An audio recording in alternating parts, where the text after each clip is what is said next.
But my 20s was me taking an hour a week to kind of open up that door that I was terrified to open. But it's proved to be really healing and helpful.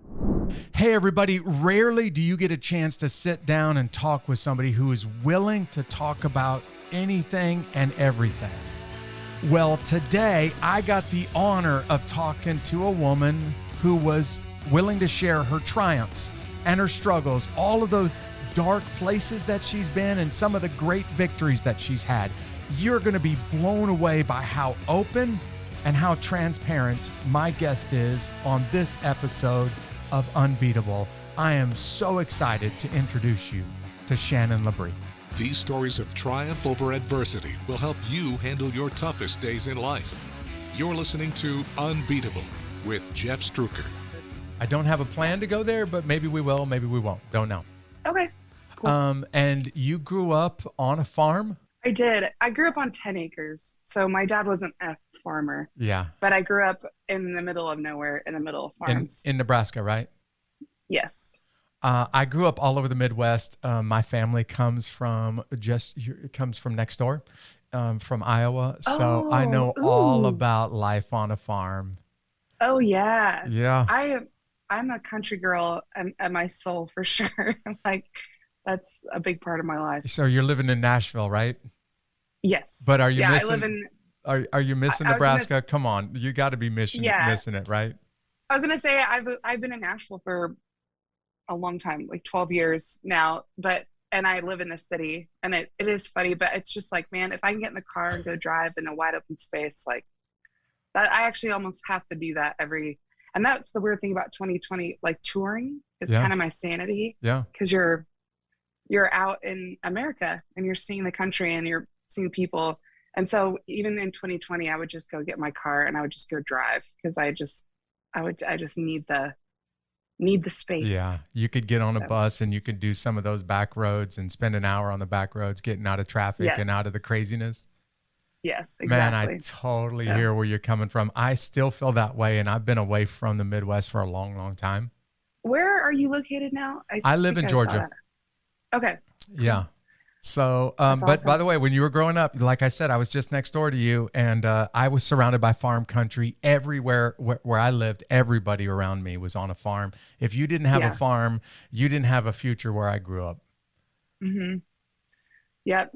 It's that's Nebraska. That's the Midwest. Of course. Great Midwest. Yeah. Yeah. You want to talk about some of the awesome things about growing up on a farm? I mean, I didn't actually grow up on a farm, but I grew up around a lot of farmers, got a chance to love farming and the whole farming community. It was awesome.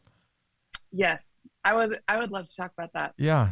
Tell me some of the things that you really enjoyed about growing up out there away from the city and able to have lots of land around you and some cornfields and.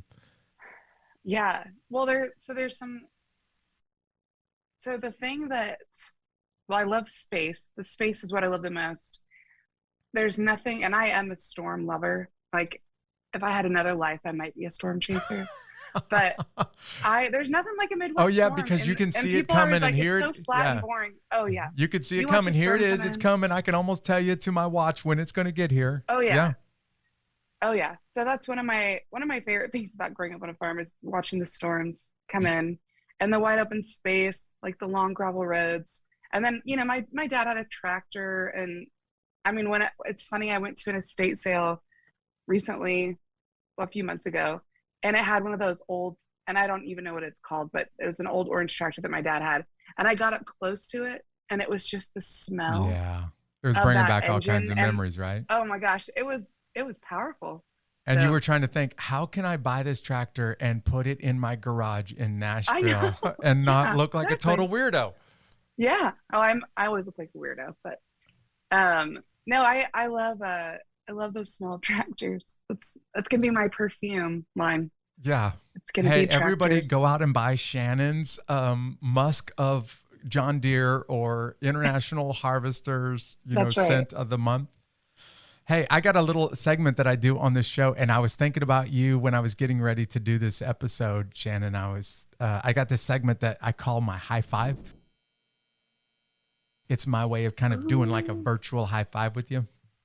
But I loved farm communities. Like I said, I didn't grow up on a farm, but I grew up around farmers, and I really, really learned to love farmers, who they are, what they stand for. I think most people just take for granted that in the grocery store, there's produce and there's meat. You don't realize the hard work that went into it. So I was going to tell you my top 5 favorite things about farming community, about farmers, and about people that grow up in that part of the, the country. And here's number 1 on my list. You don't have office hours, right? You don't have to get up and punch a time clock. But if you're not up before the sun goes up, you're in trouble. You're going to be a broke farmer if you're not up when the sun goes up. But you don't have to punch a time clock, which is beautiful. Number 2 on my list is that no one notices when you didn't take a shower because you don't smell nearly as bad as the animals on the farm. So if you didn't shower for like a week, no one would totally notice. Whereas if you go to work in an office and you don't shower for a week, I'm pretty sure the guys in the cubicle next to you are going to notice that, right? Oh my gosh, that's fantastic. Hey, you live in Nashville, in the part of the country where everybody's wearing a hat and boots. But the good part about being on a farm is you get a chance to wear boots to work every day. And not everybody gets a chance to pull that one off, right? Yeah. But I was thinking the same thing. Like, hey, farming life is actually a pretty, healthy, normal, grounded way of living. But there is a little bit of like social class in farming society. And you're judged on the color of your tractor. So if your tractor isn't green and yellow, all of a sudden you're kind of like a second-class citizen in farming community. And that's very true. Yeah, that's very true. And I will say my friend up in Michigan, though, I feel like it's a different way. Like in Nebraska, like all of my brothers had a little green John Deere tractor. Of course, John Deere.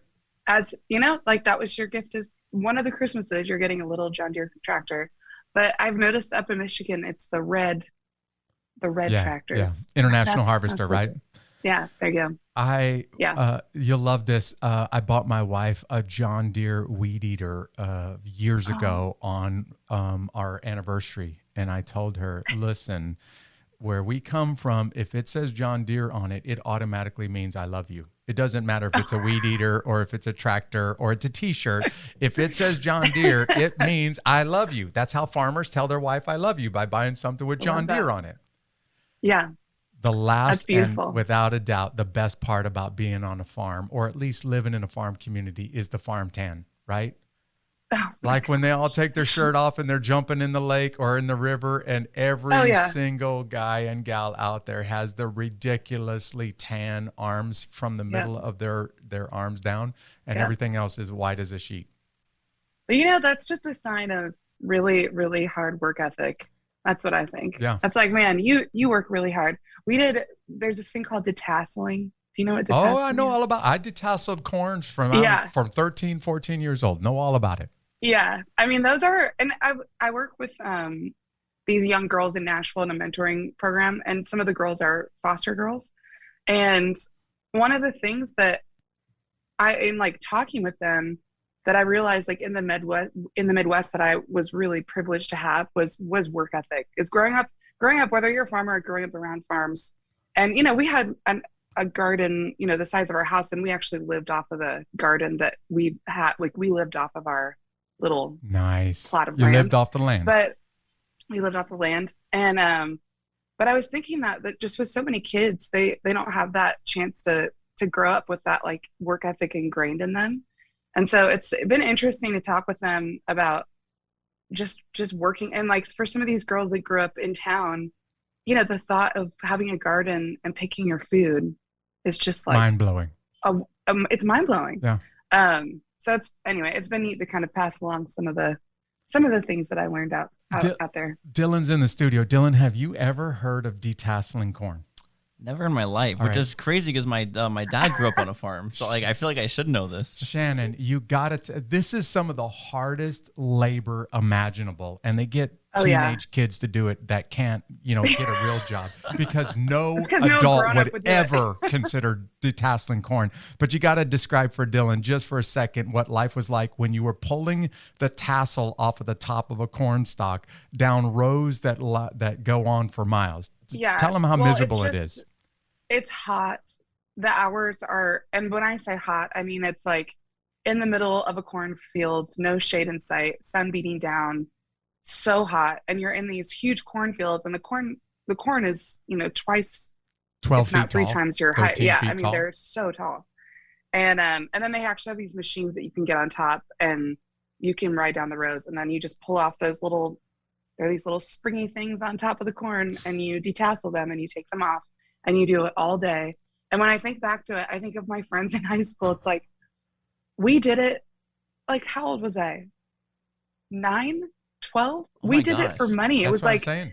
but it's like, why did I need that money so bad that I was willing to go out for 2 weeks, 15 hours a day, and like go into That's right. tasseling Yeah, you cornfields. get out there and you get started before the sun is really over the horizon, and you keep It's like going. I can't even drive. Until you drop Yeah. from exhaustion, or until you finish an entire cornfield. Not even for gas money. Oh, it's insane how No, it's how Also, where hard did the that work money is. go?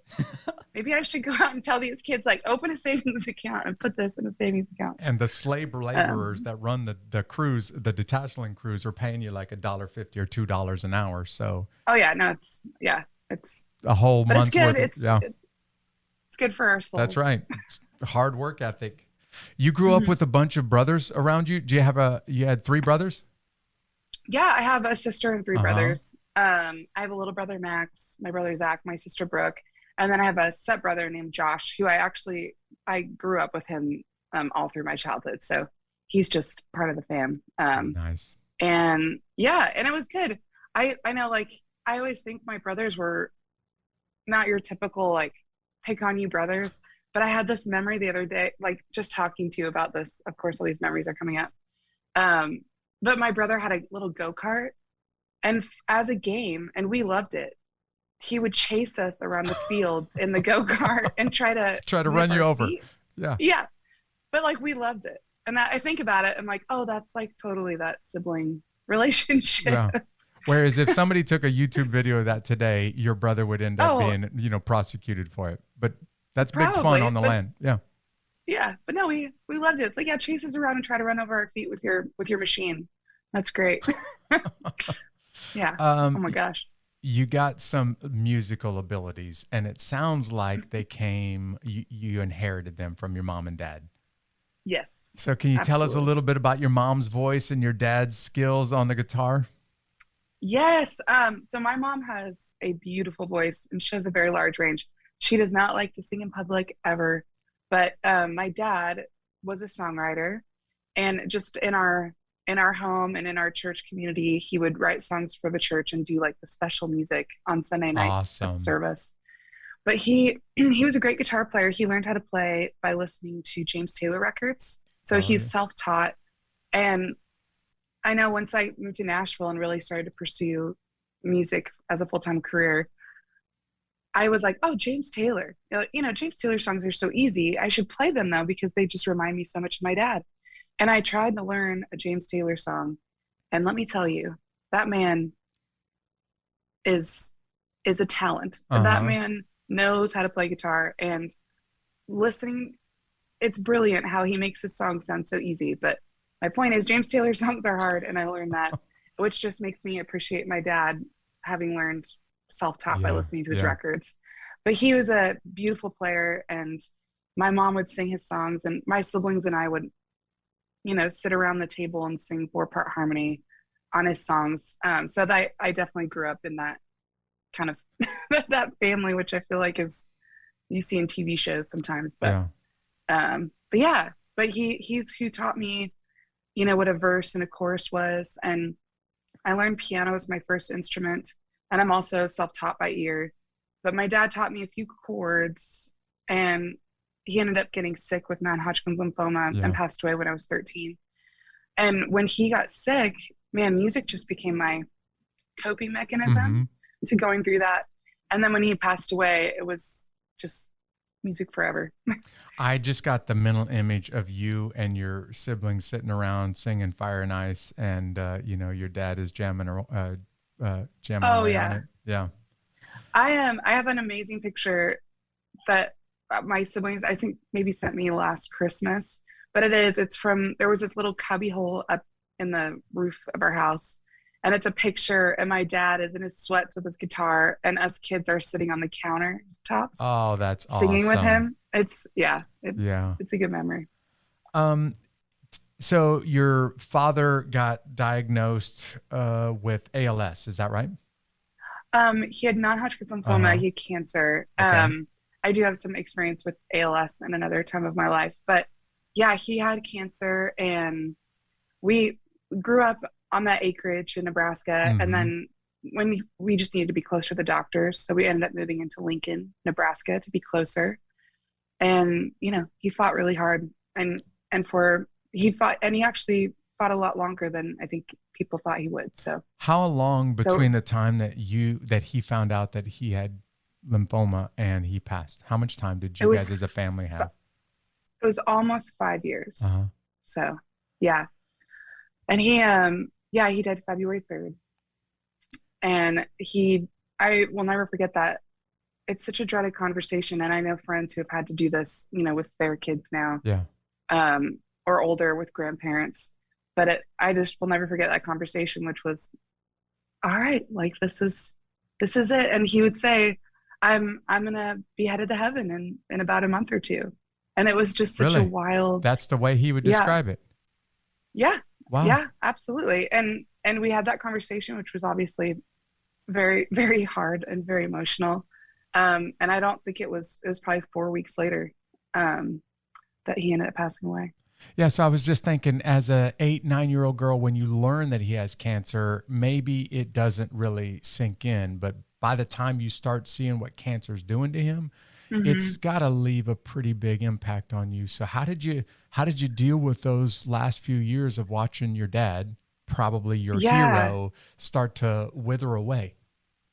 Yeah, definitely all of our heroes. I think what's interesting is all of my siblings and we all grieved through that in a very different way. I became really numb, and I'm one of those. Have you seen The Joker?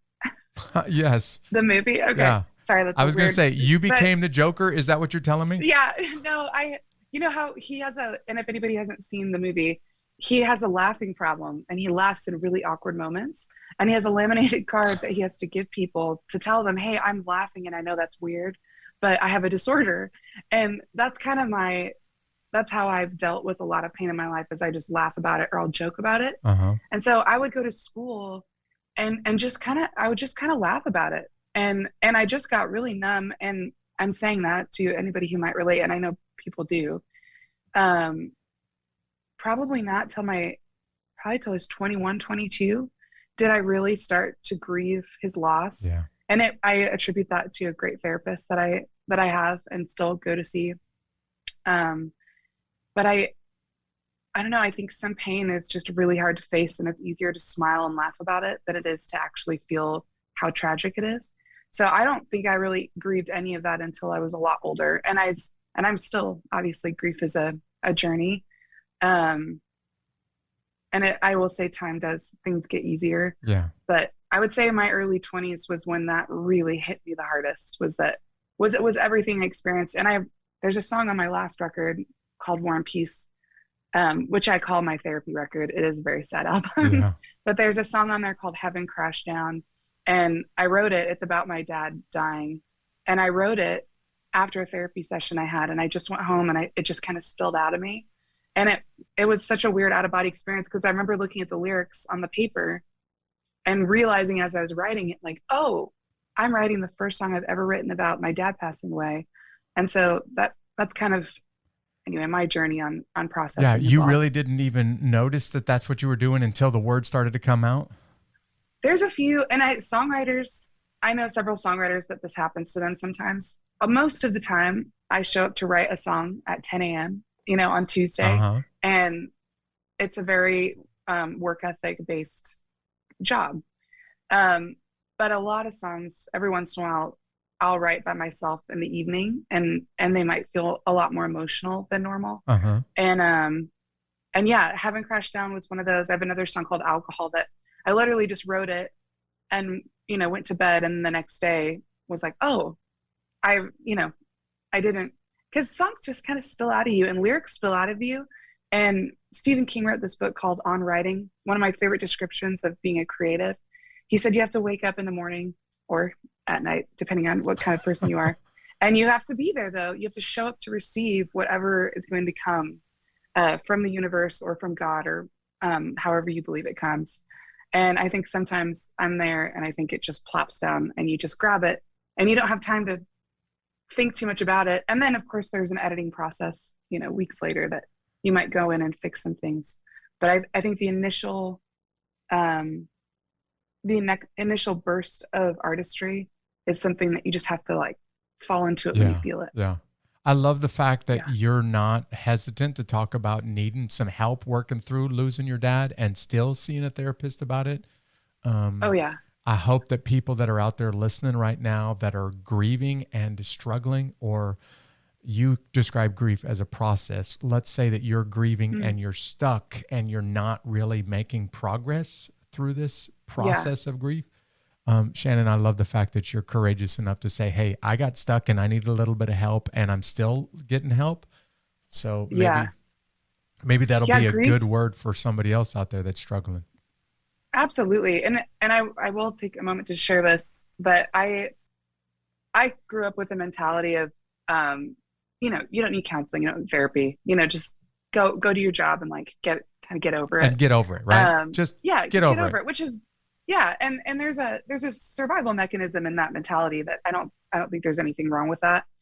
But like I said, everybody goes through their point and then they have a breaking point, and mine was in my early 20s. And then through a series of several other losses, I would say the last decade of my life has been the most eye-opening and heart-opening for me. And because I'm kind of a runner, I like to run away from or work through the problem. Like if I feel sad, like my go-to is I'm going to work out 3 times today. Like I'm just going to be so exhausted that I can't think about it. Yeah, well, exactly. And I think that a lot of people are like that, whether they know it or not. We work ourselves to, the bone and go to sleep when you wake up and you do it again. But my 20s was me taking an hour a week to kind of open up that door that I was terrified to open. And slowly and surely it's opened up. And there's been a lot of healing in taking that time. And it's scary. And I will say that probably the first 10 therapy sessions I had, I maybe missed a couple. I was late to them. And I think subconsciously I just didn't. Yeah. It's hard work to painful, face the pain. Yeah. Yeah. But it's proved to be really healing and helpful. And I've really enjoyed, I guess I would say I'm really thankful for my friends that have pulled me into that healing process. Yeah. And I also feel very honored to have friends that are in the midst of that right now and just tell them to like, keep going, like keep working through it.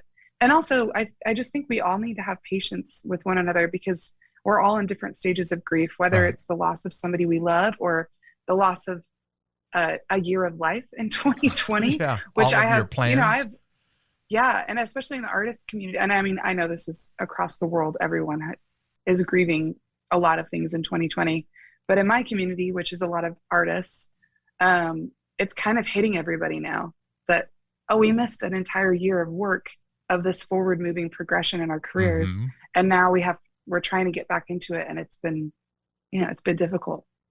Yeah. First of all, for our friends that are listening, I hope you're hearing from Shannon. It is not easy to open that door and to start to deal with some pain. But if you're stuck and struggling, go get help.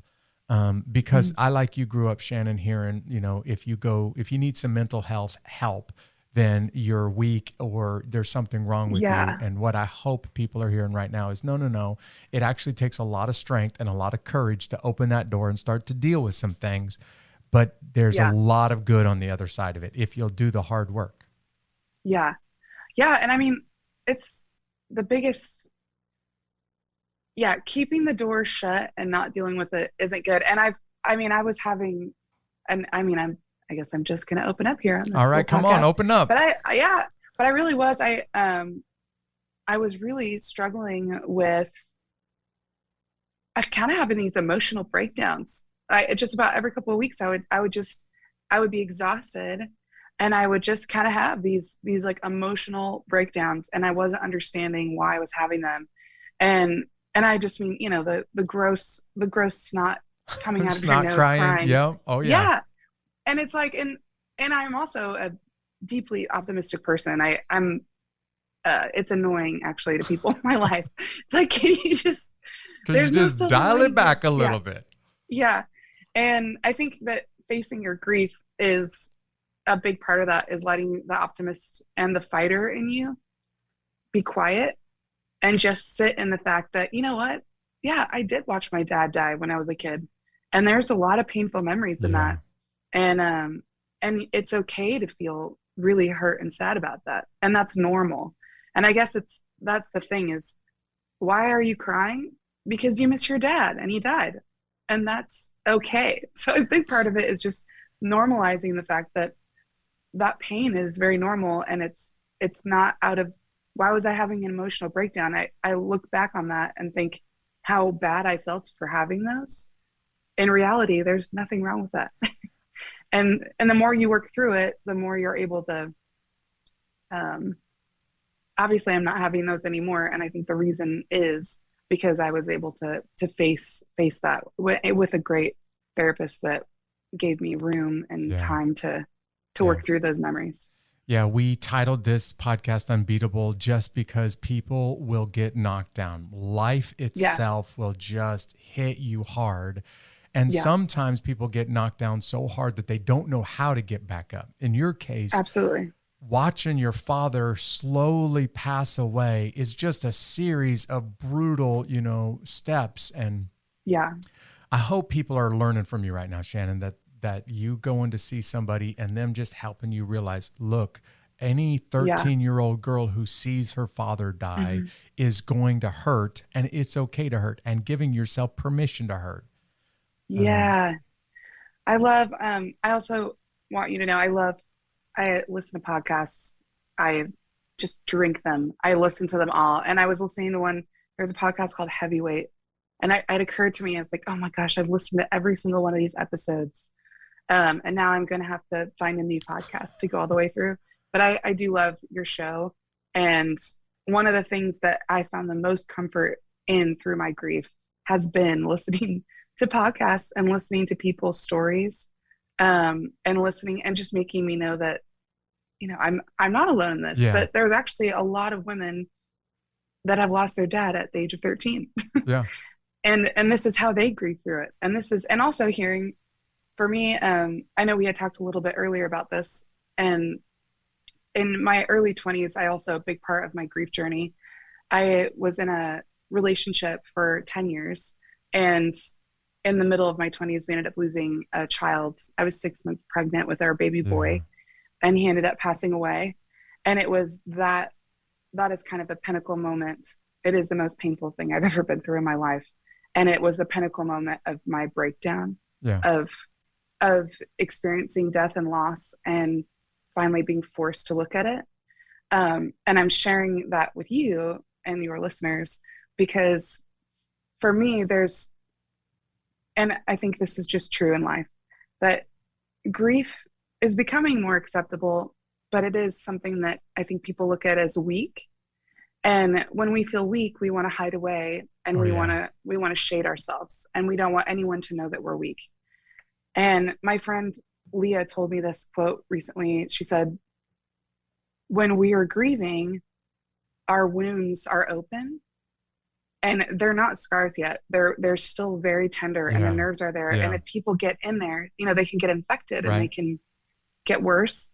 And so there's this healing process. And then when things start to scar and you start to heal, you're able to talk about it more. And that's where I'm at in my life right now. But man, it was women, and specifically women, sharing their stories of child loss or sharing their stories of losing their fathers. It was hearing those stories that, I'm serious, gave me the strength to, in those mornings when I truly didn't know how I was going to get through the next 10 minutes.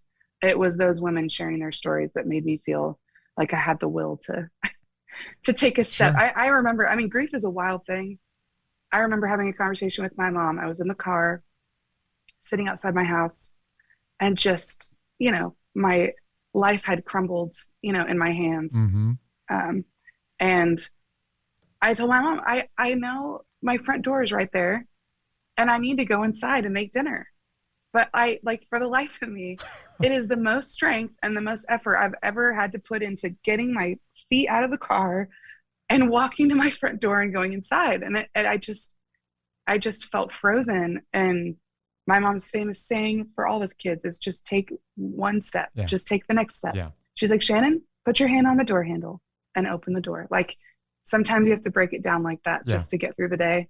And anyway, I'm just really thankful for women's stories. And if there's a woman that relates to that, I just want you to know you are not alone. Yeah. One of the reasons I'm doing this podcast is just because of the privilege of hearing people's stories like yours, Shannon.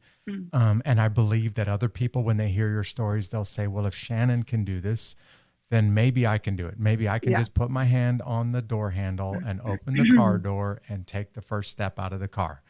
And then I'm going to need some help taking the second and the third step. But Shannon gave me the strength I needed to take the first step.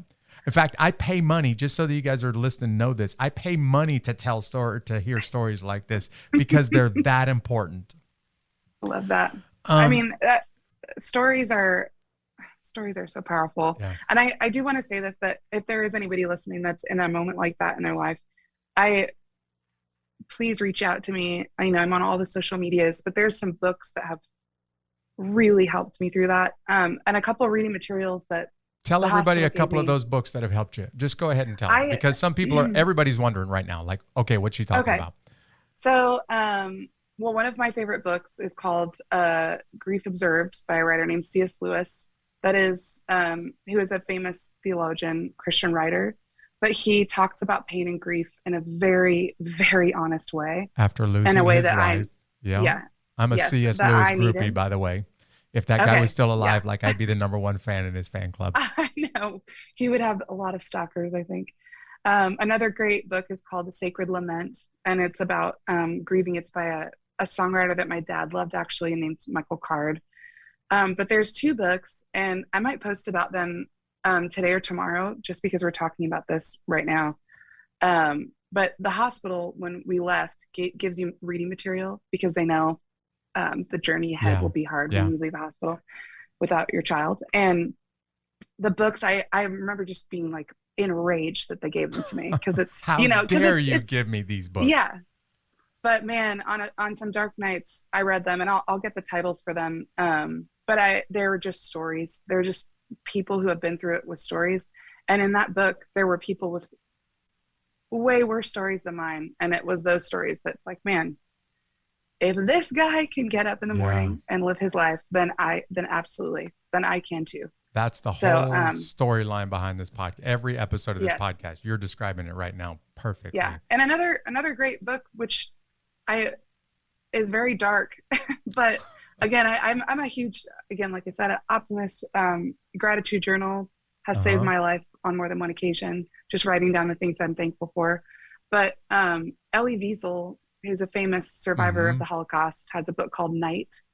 And it's a very short, very thin book. And he's brilliant. He's a brilliant writer. But he wrestles with his belief in God. He wrestles with the meaning of life. Yeah. He wrestles with the horrendous experiences that he survived. And man, I've read that book probably 3 years in a row there for a minute, because the reminder of survivors all around me that had been through so much worse. Yeah. And I kind of dig my heels into that sometimes when I need to just be reminded that there's a lot of people around me that are going through a rougher time. Well, we'll try to put in the notes to this show Shannon's top 3 reading list for people that are really struggling right now, because this is great advice. Now, you also take a little bit of your grief and a little bit of your experiences, not just your pain, but also your joys, and you put it into writing. You've already mentioned that you'll put it into a song. So, Yes. I got to just tell you, I am so impressed that you have the courage to write songs that are not just honest. Like the song, It's Political. I'm so impressed that you would write a song about politics as a woman who is really not very much a fan of politics. So tell everybody about It's Political. You surprised me with that. That's a come on, I did my research now. Yeah, you did. Wow. Yeah, so I wrote that song with my friend Kenny Childers, who is also, if I can share this part of the story, and I know he'd be okay with that. He was the first. So once after my ex and I had lost our baby, probably a year and a half of that after was just brutal, very lonely.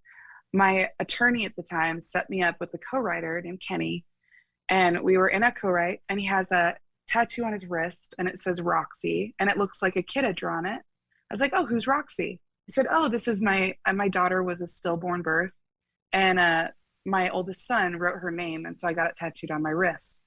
And I'm telling you, this is what your podcast does for people, is he opened up that door of his own pain to me.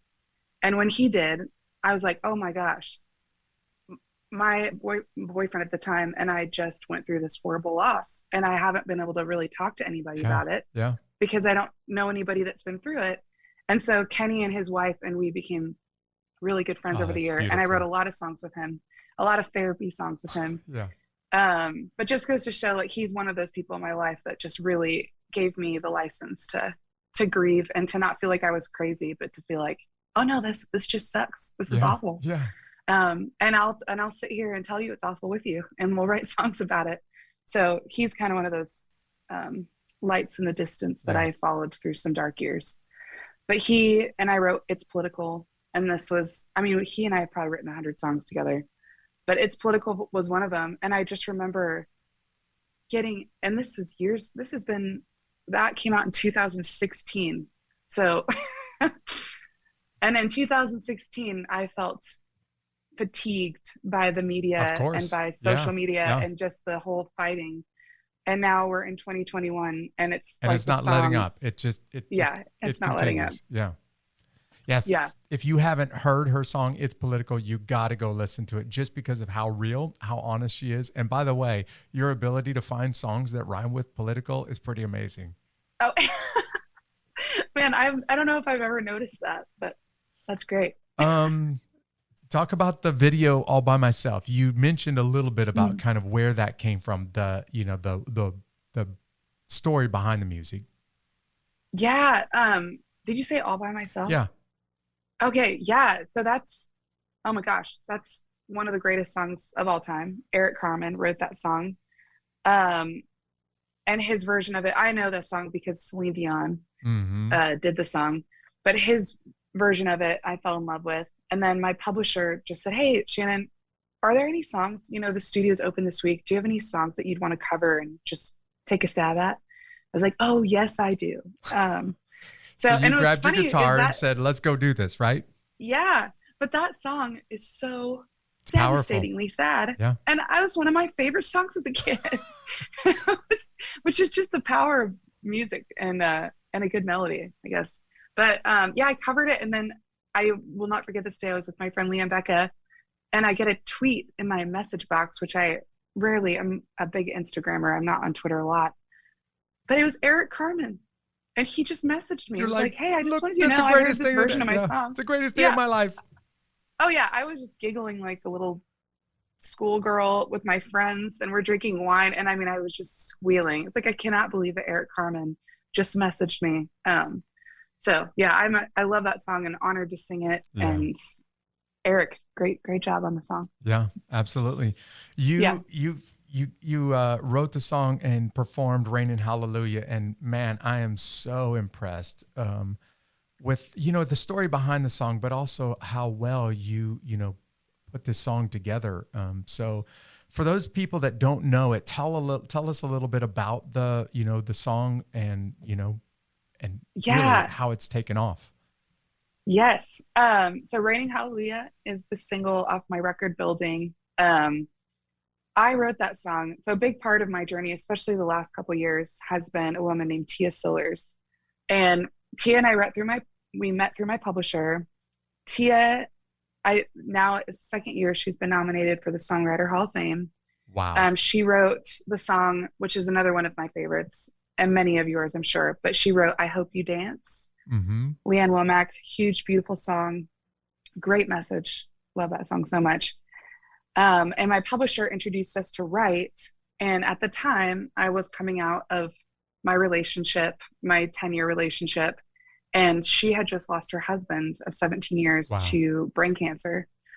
And my publisher wanted us to meet because she said, I'm telling you guys, you need her, connect. she needs you, right? Yes. Yeah. She's like, you guys are going to connect, like not just a personal level, but on a musical level, you guys are going to connect.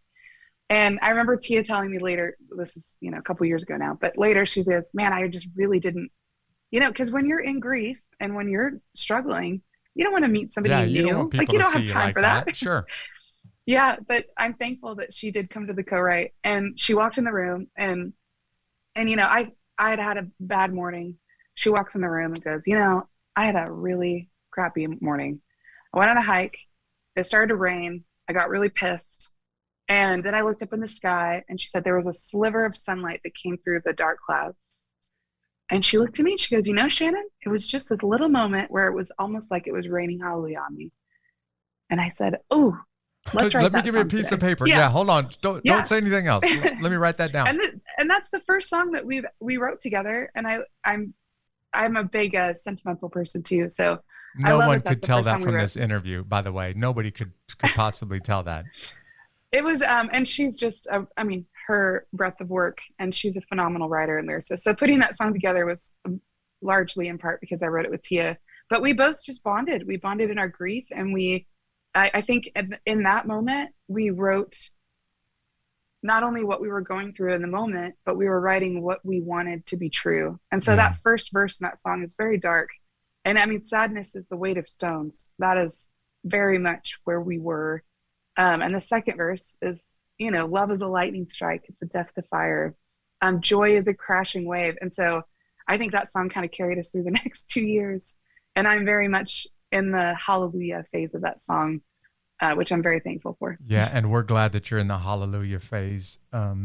There are people that are still struggling right now. Many of them are struggling with grief, and it's maybe the death of a dream, COVID, or the economy, or a whole lot of other factors have just killed a dream inside of them.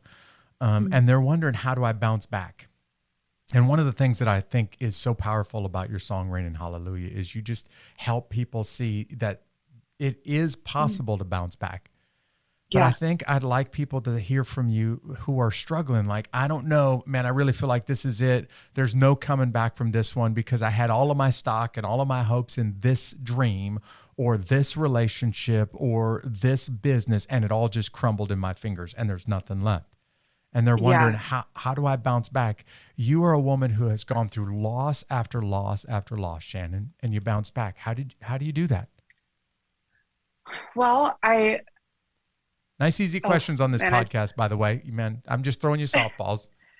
Oh no, these are amazing questions. I would say I have recently, we talked a little bit before we started about in releasing, like I was talking about, we have our wounds, and when they're open and raw, you're not ready to maybe talk about it.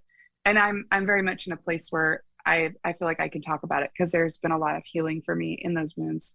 But when I think back to even the end of 2019, which I had gotten out of my relationship, we had lost our baby boy, and my friend Leah and Becca, two of my closest friends, I was trying to figure out how to move out of this apartment, and literally all, just so broke, so beyond broke in my life. And my friend just called me. She goes, Shannon, we got a storage unit for you.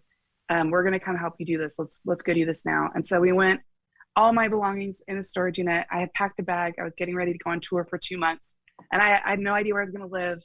And when I say broke, I just mean so broke. And I say that because I know how hard that is when you're waking up in the morning and you're literally like, how am I going to keep my account from going negative today? And I need to eat food, but I don't want to. And it's really hard. It's very hard for me to ask for help. And it's those moments in life where you have to lay your pride down and you just have to ask for help. So that's one of the things that I think has gotten me through the most in my life, is asking for help, which is really hard to do. And that you have those friends in your life, and we all have them, and you might have just one, but you have that one friend that you can ask for help. And I am a Christian woman. I grew up with a very strong faith, and I will say praying has been my anchor. Yeah. And when I say pray, I don't mean, on my knees in that perfect picture. I mean, crying on the floor and truly just asking God, like, I don't know how I'm going to get through this. And even in my darkest times of grief, which I think is why I love Elie Wiesel's book Night so much, is and I will say this very honestly right now, I'm not in a place where I've sorted out my faith yet. I long to, and I long to get the answers I seek, but I'm very much still in the midst of asking a lot of questions and trying to understand. But those darkest of moments are when I've felt very much like I don't know who God is, and just really seeking and trying to find the purpose of life. And I think when you go through a lot of death, those questions come up, and you just you're faced with it. And it's a vast, it's a pit of darkness, and you're staring at it, and you're like, how am I really, you're telling me there's a light at the end of this tunnel, because I'm not making sense of it. And so it's books like Night with Elie Wiesel that, I don't know, just kind of got me through each day. And it's like, man, if Elie Wiesel can struggle with his faith and get up every morning, I can too. So I would say it's asking for help. And I would say it's reading and listening to stories of other people, which is something that you guys are providing here.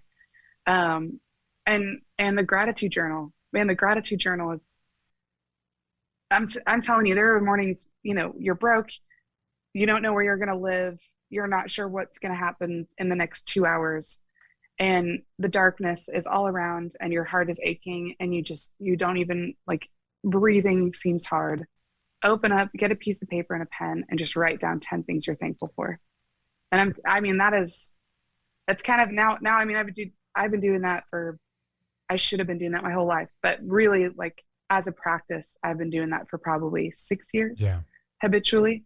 And it's a big life changer. Yeah. So for people who have never heard the phrase gratitude journals, she just described it perfectly. If everything in life is going wrong right now, take out a piece of paper, write down 10 things. They may be very simple, but 10 things that you can thank God for. And maybe those 10 things will start to take your attention off of the 10,000 things that are not going right in your life right now. And I have to add one more thing that has helped me a lot. Sure. And I grew up with a lot of physical issues, and in I have an autoimmune disease too. So 2020, and I know so many people also had this in 2020. It was the beginning of that year, especially, was just very scary. Really scary, right? Yeah. When it was really scary. And I will say that, and I know a lot of people didn't have this. They weren't able to go and hike in the woods because maybe they lived in a big city. But I would say that physical activity, like, has saved me more than once in those hard times. And even now, still, as I've worked, I usually, if I go to therapy, which I don't go as often as I used to, which I think is good. That's good. That's success. But I go every couple of months just to maintain, because I want to keep it from, I don't want to have the call of, like, I need to see you tomorrow. So I figure if I just maintain a consistency, all right. It's good. I think it's helped a lot. Just having that every couple of months, just a little check-in to make sure we're doing okay. But even after therapy, I would set up, I'm going to go on a 6-mile hike after that, because the physical motion, whether it's a walk or just being outside, and I'm a huge nature hippie chick, but just being out in nature and away from my phone and away from my computer and any technology has been a very powerful tool. That sounds really good to me right now. Yeah. Hey, your last album just came out, Building, and you turned this not just into an album, but into an attempt to do something good for people that were really struggling, that are still struggling, but really struggling in your community. So you helped get the Building Project off for the ground. Describe the Building Project for people that don't live in Nashville and are not really sure what this is all about. Yes. So the Building Project, I had recorded a session 2019, or maybe it was early 2020. I'm trying to remember when, but I'm really bad with timestamps. But I remember March 2020, that I'll never forget. But when the pandemic happened and everything shut down, we were getting ready to record many other sessions and get a full, 12, 13 track record together. But in the midst of everything, and again, I'm one of those people that I work through my it's like, okay, I need a job. Like, I need to do something. I can't just sit at home. It drives me crazy. Not good for your mental health to sit at home. Yeah. Which, and I know I'm not alone in that. I know so many people struggle with that a lot in 2020. You. But for us, it was like, okay, we can't go to the studio. We can't record. We can't do these things. What can we do? And so my publisher and Tia Sillers, who co-wrote a lot of the songs on this record with me, we just decided, you know what? Let's put this record out. It's not fully finished the way we would have liked to. But it's 7 songs and it'd give us something to do. And we really believe in the message of a lot of these songs. And so we just decided, so in 2020, we put the record out, and again, just not being able to work or tour or do the things we normally could. I waited tables for so many years of my life, and the restaurant community in Nashville, I have a lot of gratitude for them. They have helped me in many hard than times. A few starving artists has waited tables and worked in the kitchen of a restaurant in Nashville. Oh, yes. And so many of the restaurants, as we know, have struggled and really hurt as a result of 2020.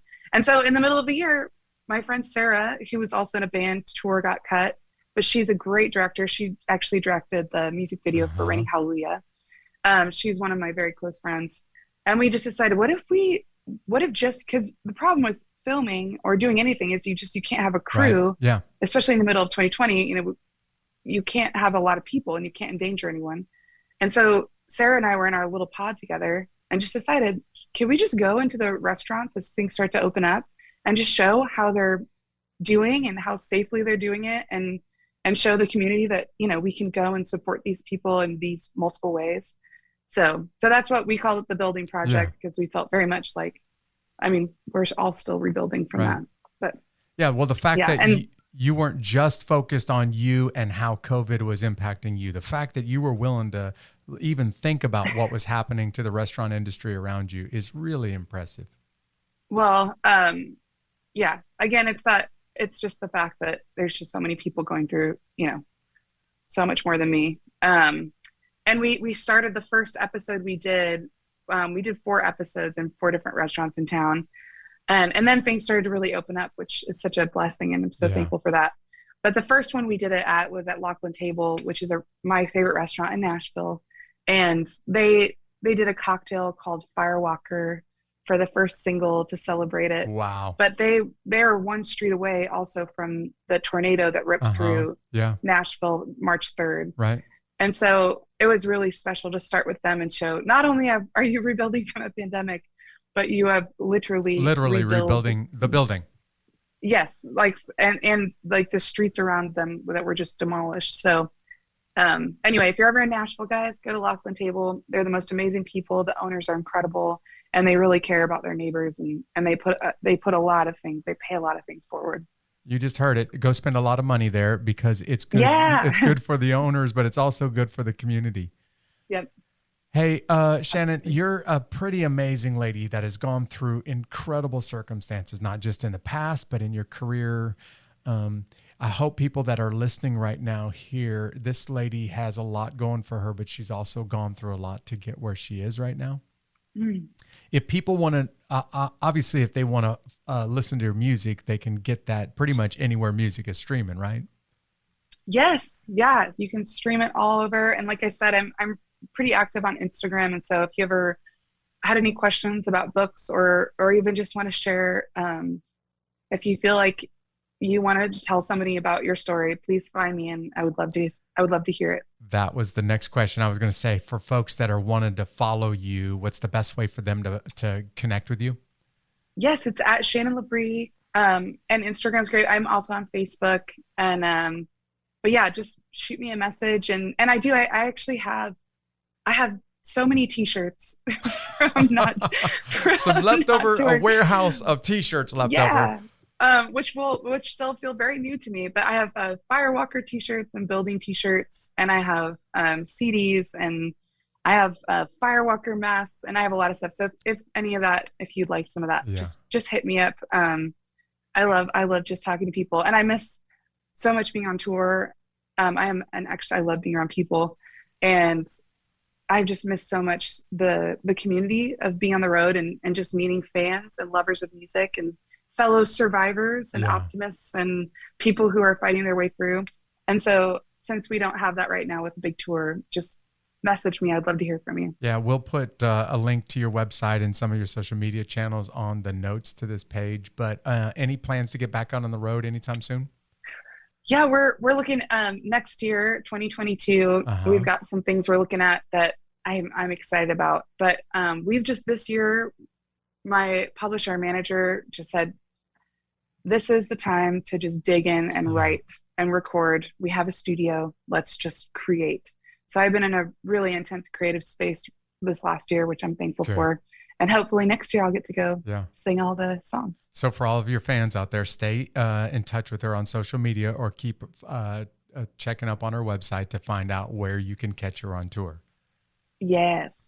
Yeah. Shannon, it's awesome to talk to you. Been looking forward to this episode. Thanks for just being really honest with us and for giving people some thoughts about how to bounce back when life hits hard.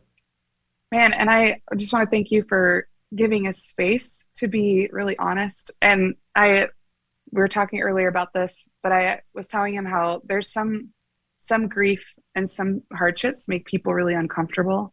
And that's okay. But I just want to thank you for being very comfortable and being a safe place for me to talk about some of those more painful things. So thank you for that. Of course. Hey, you've just heard Shannon talk about some of her greatest struggles, some of her best triumphs. And I hope today, while she was talking, you got some ideas on how to handle your challenges, how you could rise above your difficulties, how you could rain hallelujah out of the tragic moments of your life. Maybe you stumbled across this podcast for the first time. If so, I'd love for you to follow us on social media. You know, we're pretty much everywhere. All you have to do is just search for Unbeatable Podcast. And by the way, did you know that I'm recruiting right now for people to join the Unbeatable Army? It's an email list where I'll deliver straight to your inbox ideas and suggestions on how you can handle your greatest challenges this week. If you want to become part of the email list, just go to unbeatablearmy.com. Until I get with you next time, I just want to leave you with one of Shannon's final thoughts. Don't let your circumstances overwhelm you. Reach out. Let somebody know that you're struggling, even if that means going to see somebody for professional help. Thanks for joining me. See you next time. God bless.